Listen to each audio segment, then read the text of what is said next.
Naku, ang lakas na naman ng ulan, no? Kayo po, kapag may labahan, saan kayo nagsasampay? Sa loob ng bahay ba? Saan? Sa kusina? Sa sala? Sa balcony? Naku eto po ang dapat nyong malaman. Kapag maraming basang damit ang nakasampay sa loob ng bahay, nadadagdagan ng moisture o humidity sa indoor air. At kapag kulang ang ventilation, maaaring manatiling mataas ang humidity. Kapag nagtagal, pwedeng magkaroon ng condensation at mas maging paborable ang kondisyon para sa amag. Kaya ibig bang sabihin bawal na ang pagsasampay sa loob ng bahay? Hindi naman. Lalo na kung tag-ulan. Ang mahalaga, tulungan mong makalabas ang moisture. Halimbawa, kung magsasampay ka sa loob, piliin ang lugar na may magandang airflow.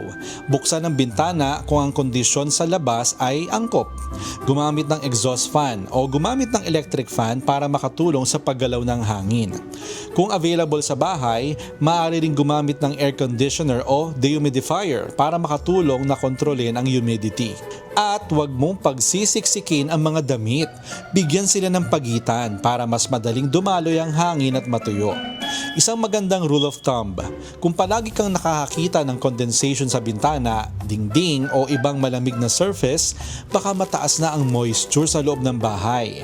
Ayon sa mga eksperto, ideal na panatilihin ang indoor relative humidity na humigit kumulang 30 to 50% at mas mababa sa 60% para makatulong na mabawasan ang mold growth.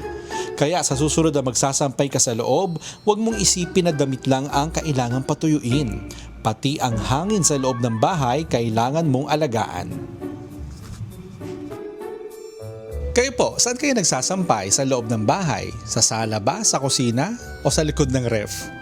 Sana po may natutuhan kayo at laging tatandaan, mapalad po ang tao na nakakasumpong ng karunungan at ang tao na nagtatamo ng kaunawaan.